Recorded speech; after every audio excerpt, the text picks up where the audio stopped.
You're listening to Greater Good Radio Hawaii. Please visit us online at greatergoodradio.com. Today's guest is Kenwei Chong, co-owner of E&O Trading Company and board member of the Gift Foundation of Hawaii. So Hamider was a classmate of yours at Punahou? No, actually, Chris was a few years ahead of me. He was 82, class of 82, and I was class of 86. Okay, were you good friends? We weren't great friends growing up. We did know each other. Our parents were friends and knew each other quite well. And it wasn't until 1995 when Chris moved out to San Francisco. One of my dearest friends is a guy named Rodney Liu, also from Hawaii, and he was Chris's classmate at Punahou. And Rodney and I ran around the same circle of friends in San Francisco. So when Chris moved out to San Francisco after he finished Harvard B School, he ran around with the same group, and that was us. And that's where he and I really got to know each other quite well.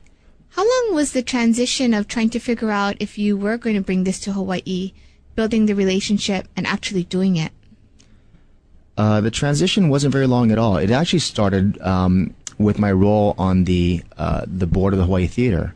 I'd been on the Hawaii Theater since 2001 on their board, and in 2002 actually, we started looking at the indigo space.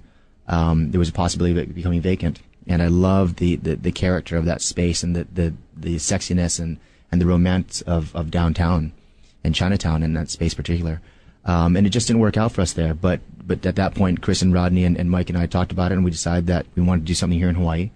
And the timing worked out well with the sale of Box to Go. And so I had a lot of resources, mainly my time, available, and the energy and the desire to do it. So the decision to do it happened pretty quickly. The actual execution, it took a little while to find the right space ultimately, to go through the lease negotiation and build out. How did you folks go ahead and choose the location you're at now, which is at Ward, right?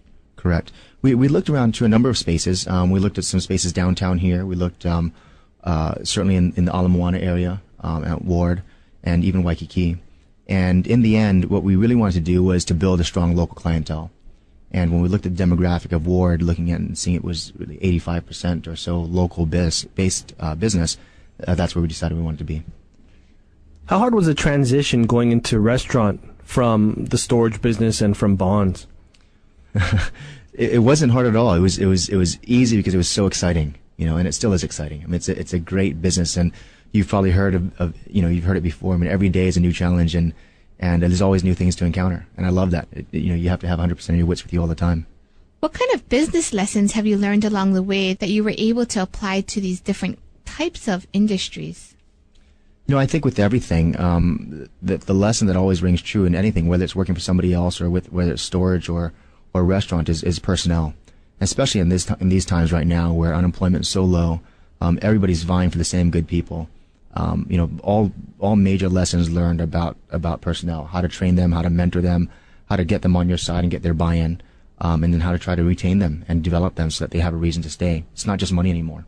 So how are you guys actually doing that? Do you have a secret sauce that you can maybe share with us without giving away too much? No, I don't think it's a secret sauce necessarily. I think a lot of it's common sense. The ideas are common sense, and then the hard part is the execution of it. Thinking about the ideas to get your employees buy-in, get them involved in decision making is easy enough to make that commitment to do it, but actually executing it's the tough part.